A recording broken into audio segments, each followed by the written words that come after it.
हाँ dear students, अब हम सेलों के संयोग के बारे में, सेलों के संयोजन के बारे में अध्ययन करेंगे।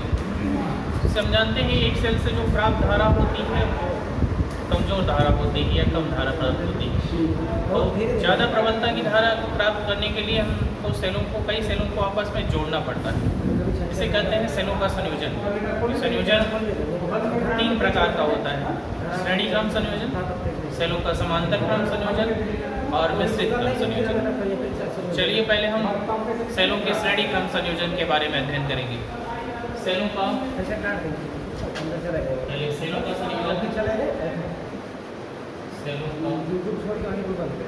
संयोजन,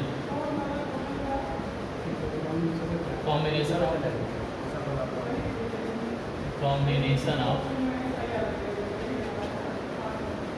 सेल्स। इसमें पहला है श्रेणी क्रम संयोजन। श्रेणी क्रम संयोजन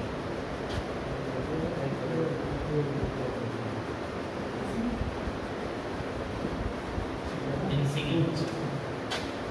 श्रेणी क्रम मतलब इन सीरीज।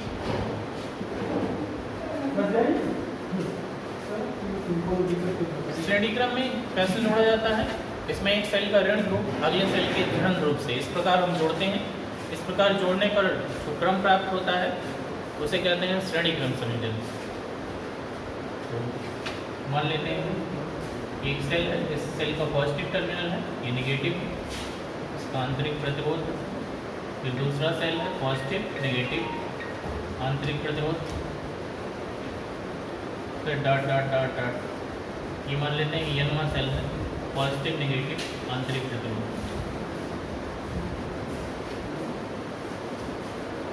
और ये बाह्य लोड प्रतिरोध हार, और यहाँ पे एक कुंजी लगा देते हैं ठीक।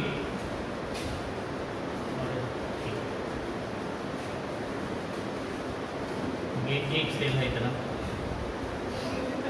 पॉजिटिव नेगेटिव, ये पॉजिटिव नेगेटिव, ये पॉजिटिव नेगेटिव। इसका मान लेते हैं R1 है प्रतिरोध, इसका विद्युत वाहक बल E1, इसका विद्युत वाहक बल E2 R2, इसका विद्युत वाहक बल E3 आंतरिक प्रतिरोध R2।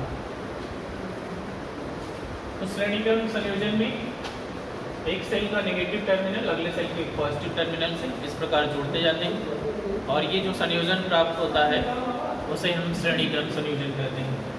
मान लेते हैं ये n सेलें जुड़ी हैं, n सेलें श्रेणी क्रम में जुड़ी हैं, और फिर इनको एक लोड प्रतिरोध R और एक कुंजी K की सहायता से जोड़ देते हैं, और इनसे प्रवाहित होने वाली धारा I। इस चित्र में इस तरह से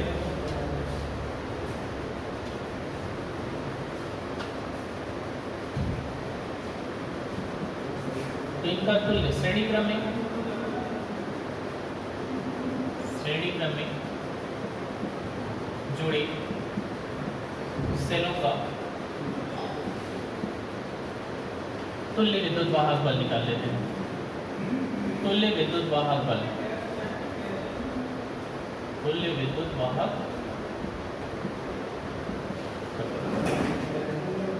तुल्य विद्युत वाहक बल मान लेते ही है E बराबर हो जाएगा, सभी श्रेणी क्रम में जुड़ी है, सबको जोड़ देते हैं, E1 plus E2 plus E3 plus dot dot plus E। और इनका तुल्य आंतरिक प्रतिरोध भी श्रेणी क्रम में जुड़े हैं। इनका तुल्य आंतरिक प्रतिरोध तथा तुल्य आंतरिक प्रतिरोध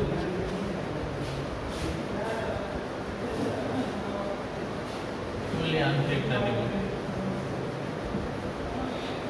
मान लेते हैं R डैश है, R डैश बराबर small r dash, small r dash equal to हो जाएगा R1 plus R2 plus R3 dot dot dot Rn। यदि मान लेते हैं कि यदि सभी सेलों का विद्युत वाहक वाली और आंतरिक प्रतिरोध स्मॉल आर, मतलब सभी समान प्रकार की जुड़े सेलें जुड़ी हैं। सभी सेलों का विद्युत वाहक बल E तथा आंतरिक प्रतिरोध स्मॉल आर है। आंतरिक प्रतिरोध मान लेते हैं स्मॉल आर, तब तुल्य विद्युत वाहक बल क्या हो जाएगा? तुल्य विद्युत वाहक बल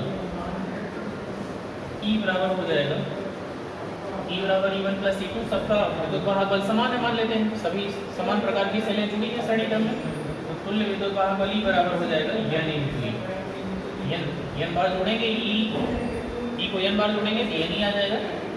एंड तुल्य आंतरिक प्रतिरोध जो हो जाएगा, तुल्य आंतरिक प्रतिरोध RS बराबर आ जाएगा N R। तब संयोजन से प्रवाहित धारा, तब संयोजन से प्रवाहित धारा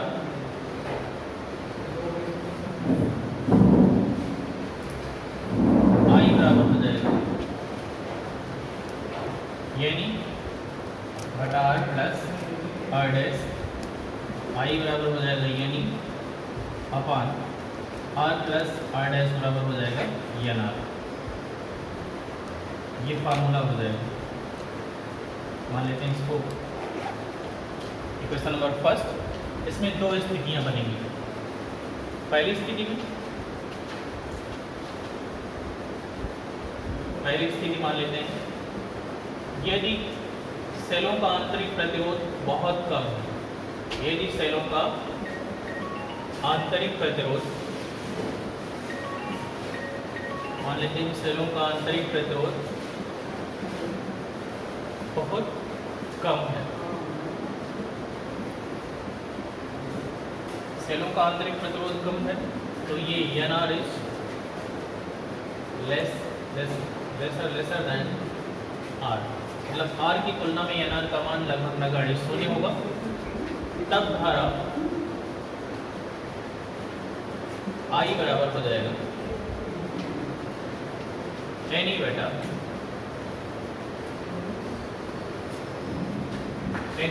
R। धारा I बराबर NE बटा R, मतलब धारा अधिकतम धारा प्राप्त होगी।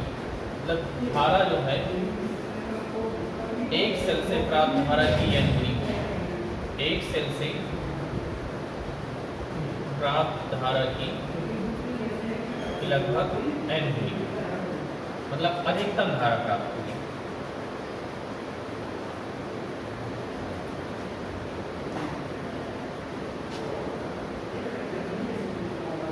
मतलब अगर सेलों का आंतरिक प्रतिरोध बहुत कम है तो सेलों को अगर हम श्रेणी क्रम में जोड़ें तो ये अधिक, मतलब N गुनी धारा प्राप्त होगी।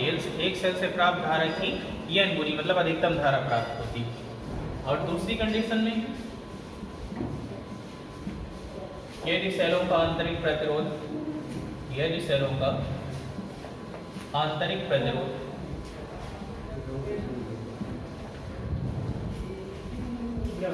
बहुत अधिक है,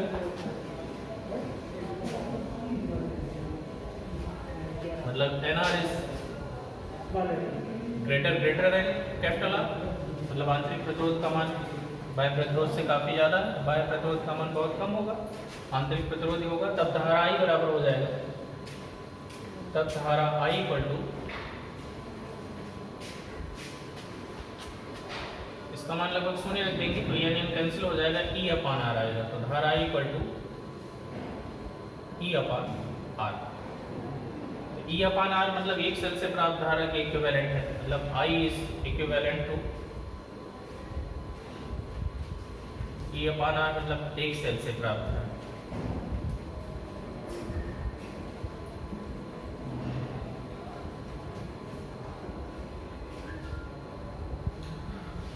मतलब सेलों को अगर हम आंतरिक प्रतिरोध ज्यादा है तब अगर हम श्रेणी क्रम में जोड़ें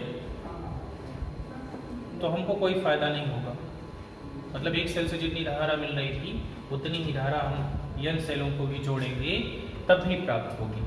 तो अगर उनका आंतरिक प्रतिरोध बहुत कम है सेलों का, तब श्रेणी क्रम में जोड़ने पर हमको अधिकतम धारा प्राप्त होती है। अब उसके बाद हम पढ़ेंगे समांतर क्रम संयोजन। दूसरा है समांतर क्रम संयोजन।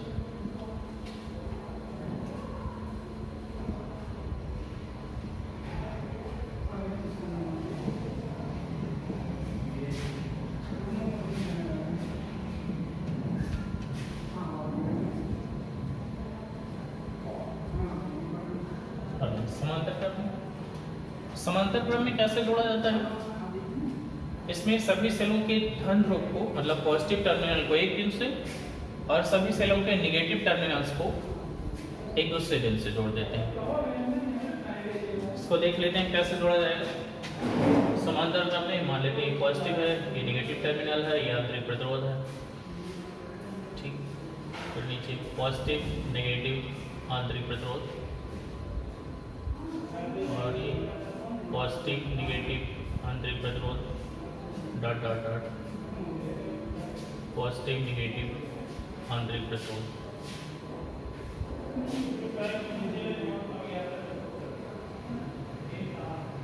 देखिए जो पॉजिटिव टर्मिनल है, पॉजिटिव टर्मिनल्स को एक दिन से जोड़ दिया गया है और सेलों के नेगेटिव टर्मिनल्स को एक दूसरे दिन से जोड़ दिया जाता है। सभी को एक दिन से जोड़ दिया जाता है।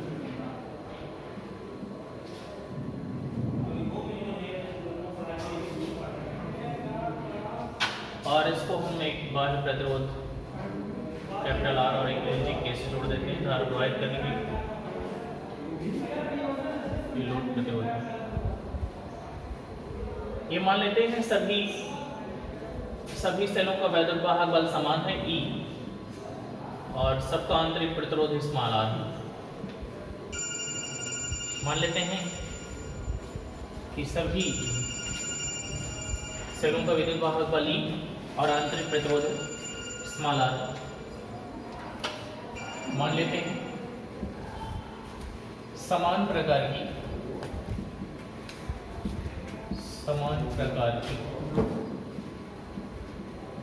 n सेलें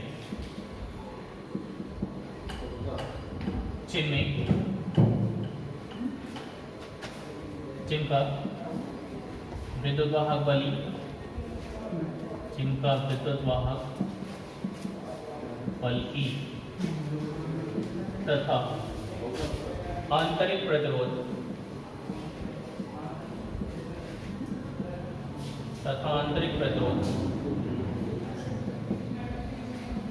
स्मॉल r को समांतर क्रम में जोड़ा गया है। को समांतर क्रम में जोड़ा गया है।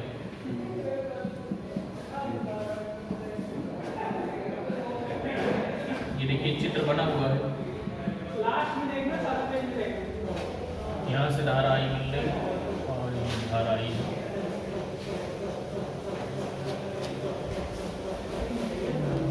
चूंकि सभी सेलें समांतर क्रम में जुड़ी हैं तो इनका तुल्य विद्युत वाहक बल E ही होगा। चूंकि सेलें समांतर क्रम में जुड़ी हैं,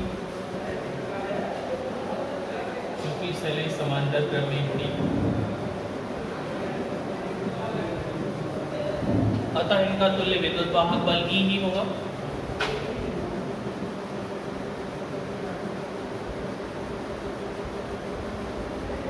तुल्य विद्युत वाहक बल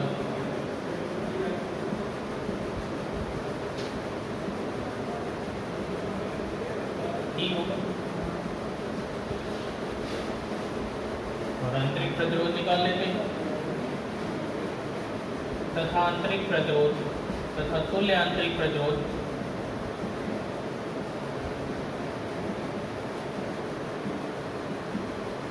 मान लेते हैं R डैश है। तो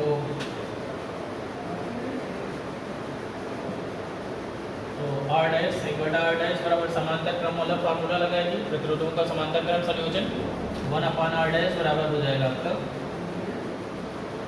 1/R plus 1/R plus 1/r dot dot कितनी n बार 1/r डैश बराबर हो जाएगा n बटा r, या r डैश बराबर आ जाएगा क्या r/n। तब संयोजन से प्रवाहित धारा, तब संयोजन से प्रवाहित धारा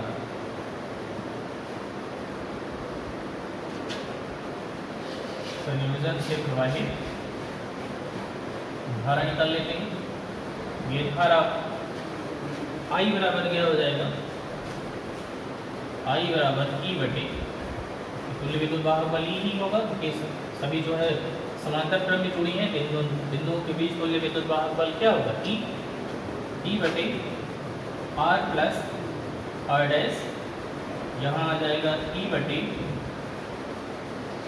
R प्लस R डैश की वैल्यू रख देंगे स्मॉल r/n।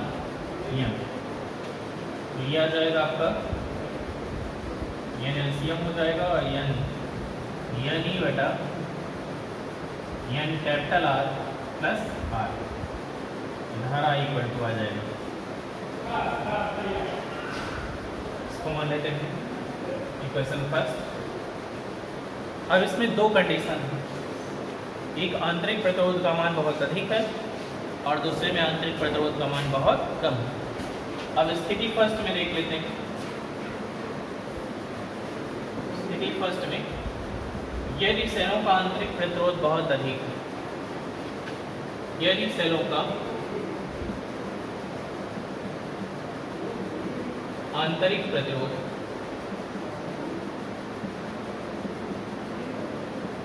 बहुत अधिक है,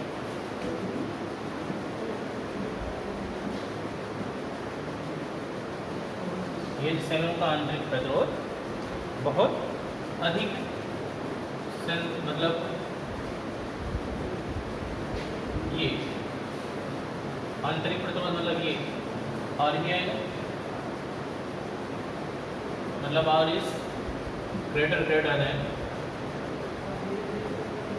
ये ना।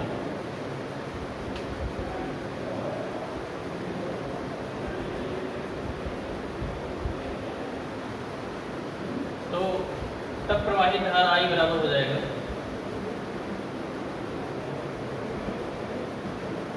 प्रवाहित धारा I इक्वल टू आ जाएगा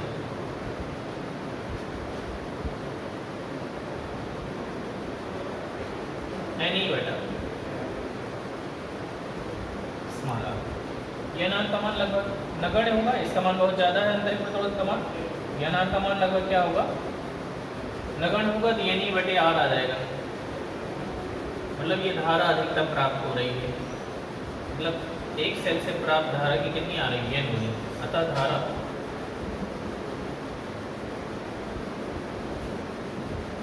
एक सेल से प्राप्त धारा की लगभग n गुनी आ रही है,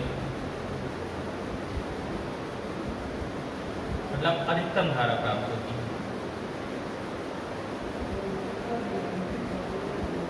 सेलों का आंतरिक प्रतिरोध जब ज़्यादा हो रहा है, तब उनको अगर हम समांतर क्रम में जोड़ रहे हैं तो धारा अधिकतम प्राप्त हो रही है, मतलब एक सेल से प्रवाहित धारा की लगभग n गुनी प्राप्त हो रही है। मतलब यदि आंतरिक प्रतिरोध बहुत ज़्यादा है तब हम उनको समांतर क्रम में जोड़ना चाहिए, तब अधिकतम धारा प्राप्त होती है। दूसरी कंडीशन में यदि आंतरिक प्रतिरोध का मान बहुत कम है, यदि आंतरिक प्रतिरोध स्मॉल r बहुत कम है, इस लेसर देन कैपिटल R, मतलब आंतरिक प्रतिरोध का मान जो है लोड प्रतिरोध की तुलना में बहुत कम है, तब समीकरण 1 से प्रवाहित धारा I बराबर हो जाएगा n e बटा n r हो जाएगा, इसका मान लगभग 0 हो जाएगा, ये n कैंसिल हो जाएगा, मतलब e बटे r आ जाएगा आपका। तो जो एक सेल से इक्विवेलेंट को E बटा R होगा, मतलब एक सेल से प्राप्त धारा के बराबर होगा, एक सेल से प्राप्त धारा लगभग, मतलब अगर आंतरिक प्रतिरोध का मान जो है बहुत कम है, तब अगर हम समांतर क्रम में जोड़ेंगे तो उससे जो धारा प्राप्त होगी, जितनी एक सेल से धारा प्राप्त हो रही थी उतनी n सेलों को जोड़ेंगे तब भी धारा प्राप्त हो रही है। मतलब अगर आंतरिक प्रतिरोध का मान ज़्यादा है, मतलब आंतरिक प्रतिरोध का मान कम है, तो उनको समांतर क्रम में जोड़ने से हमें कोई फायदा नहीं है। अब मान लेते हैं अगर कई सेलों को जोड़ा गया है, माना n सेलें समांतर क्रम में जोड़ी गई हैं,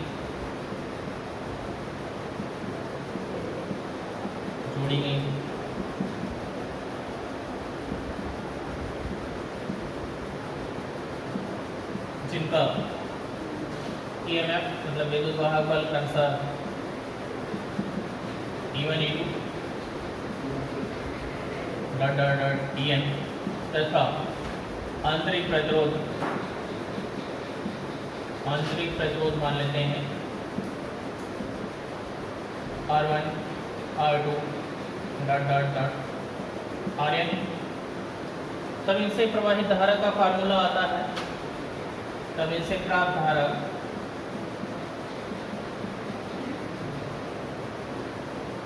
I बराबर आ जाता है हमारा, I बराबर होता है E1 बटे R1 प्लस E2 बटे R2 plus dot dot dot EN बटे RN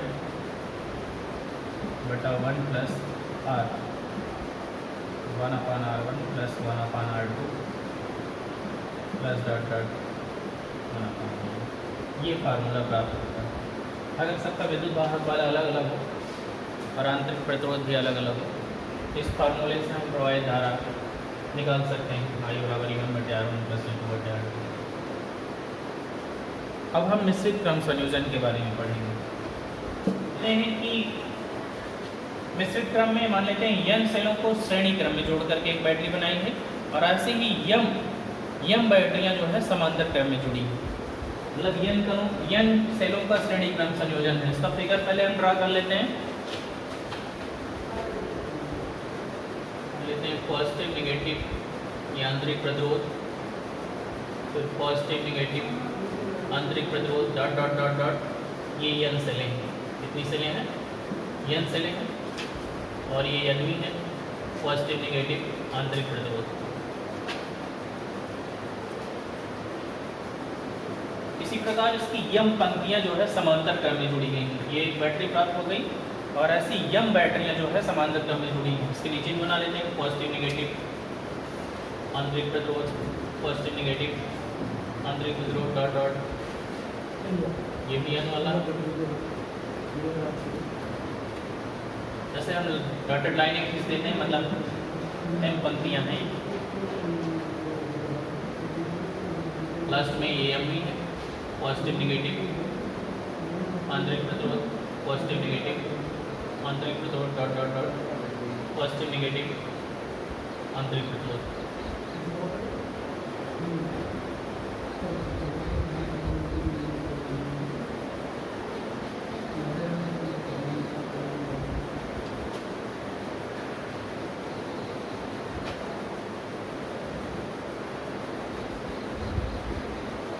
यहाँ पे एक लोड प्रतिरोध है R, और इसको हम एक कुंजी के द्वारा कनेक्ट कर देते हैं।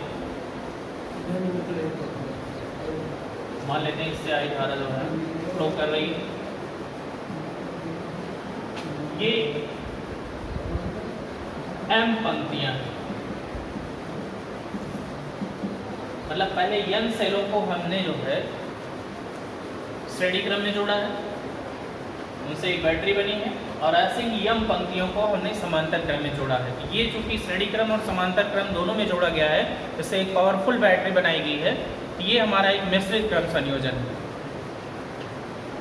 मिश्रित क्रम संयोजन, पॉजिटिव नेगेटिव, ये पॉजिटिव नेगेटिव है। ये मान लेते हैं समान प्रकार की सेलें हैं सभी, मतलब प्रत्येक का विद्युत वाहक बल E और आंतरिक प्रतिरोध small r, small r small r small r, इसका भी स्मॉल r, इसका भी, इसका भी, इसका भी और इसका भी। प्रत्येक का विद्युत वाहक बल मान लेते हैं क्या है? E, सबका E। एक सेल आपका इतना हो जाएगा, ये आपका बेसिक टर्म का फिगर बन गया, फिगर है।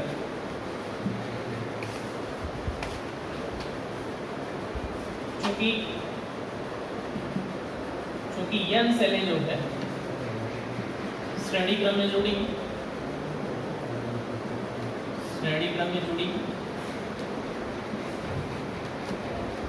अतः इनका तुल्य विद्युत वाहक बल जो हो जाएगा क्या हो जाएगा, n ही हो।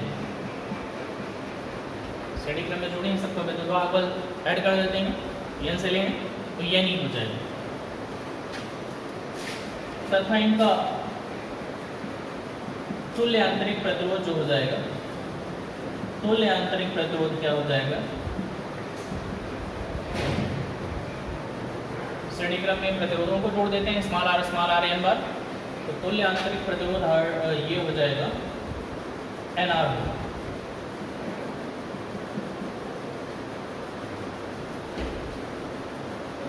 अब चूंकि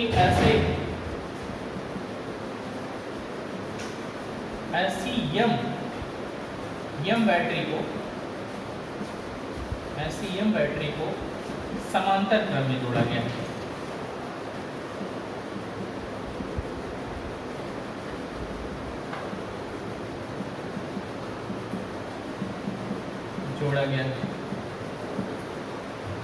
मतलब एक लाइन में जितनी सेलें जुड़ी थी उनसे जो बैटरी प्राप्त हुई, ऐसी एम बैटरी को समांतर क्रम में जोड़ा गया है। अतः इनका तुल्य विद्युत वाहक बल तो यानी ही होगा, अतः इनका तुल्य विद्युत वाहक बल यानी होगा। तथा तुल्य आंतरिक प्रतिरोध निकाल लेते हैं, तुल्य आंतरिक प्रतिरोध मान लेते हैं R' है, R' समांतर क्रम वाला फार्मूला लगा लीजिए, 1/R' बराबर 1/1 का जो है NR का, यहाँ पे हम निकालेंगे 1/NR plus 1/NR plus m बार। समांतर क्रम वाला ये फार्मूला होता है। एक का हम तुल्य निकाल लिए थे, वो NR आया था एक लाइन का पूरा, 1/NR plus 1/NR plus 1/NR m बार जो है m से समांतर क्रम में जुड़ी है, जोड़ा जाएगा 1/R' इक्वल टू हम लिख सकते हैं m/NR, या R' इक्वल टू आ जाएगा NR/m। ये तुल्य आंतरिक प्रतिरोध आ गया। अब हम संयोजन से प्रवाहित धारा निकाल लेते हैं, संयोजन से प्राप्त धारा, संयोजन से प्राप्त धारा, संयोजन से जो प्राप्त धारा होगी I इक्वल टू ये यानी होगा यहाँ पर R प्लस R', क्योंकि तुल्य विद्युत वाहक बल सबका यानी आया था, एक लाइन से यानी आया था, सभी समांतर जोड़ेंगे तो यानी होगा, यानी बटा R प्लस R' की वैल्यू अभी हम निकालें यहाँ पे, E इक्वल टू हो जाएगा यानी अपन R प्लस R' की वैल्यू रख देते हैं स्मॉल r अपन, तो ये I इक्वल टू आ जाएगा क्या, ये m LCM हो जाएगा और ये ऊपर चला जाएगा, तो ये आ जाएगा m यानी अपन MR, m capital R plus NR। ये हमारा फार्मूला हो गया, इसको मान लेते हैं क्वेश्चन नंबर फर्स्ट। ये हमारा प्रवाहित धारा का फार्मूला आ गया। अब आगे हम अधिकतम धारा के लिए हम निकाल लेते हैं, अधिकतम धारा की कंडीशन में, अधिकतम धारा के लिए कंडीशन है, अधिकतम धारा के लिए जो है हमारा डिनोमिनेटर का मान जो है न्यूनतम होना चाहिए।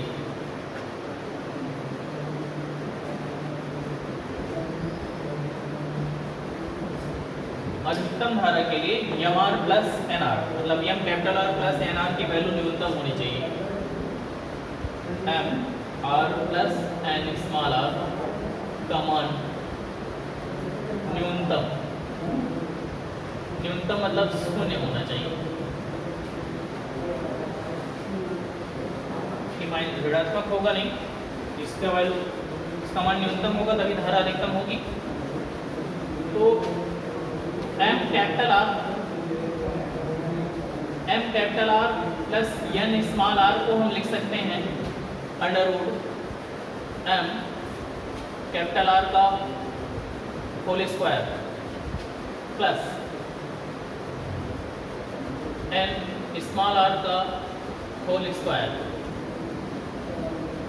Minus 2 under root M capital r n small r plus 2 under root M capital r into under root N small are.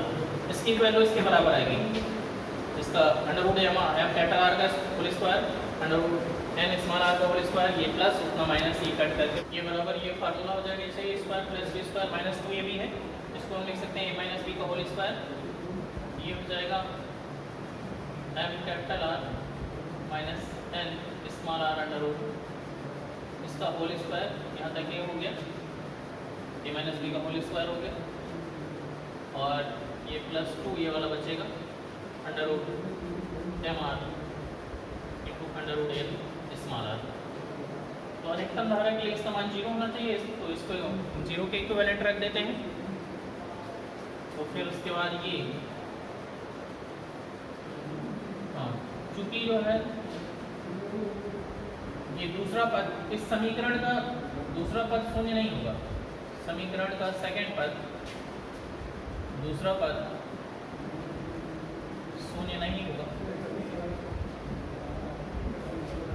इसलिए जिसकी वैल्यू 0 होगी under root M capital are minus under root N small r इसका whole square बराबर 0। समीकरण का जो second term है उसकी वैल्यू 0 नहीं होगी, इसकी वैल्यू 0 होगी। तो ये हम लिख सकते हैं या under root M capital are minus under root N small r बराबर 0। ये रूट ले लेंगे तो ये स्क्वायर हट जाएगा, या under root M capital r बराबर under root N small r, या एम आर बराबर एन आर आ जाएगा। ये कंडीशन आ गई,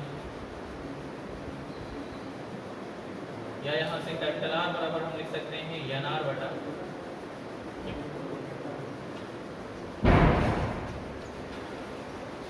तो अधिकतम धारा के लिए हम प्राप्त हो गया, अधिकतम धारा के लिए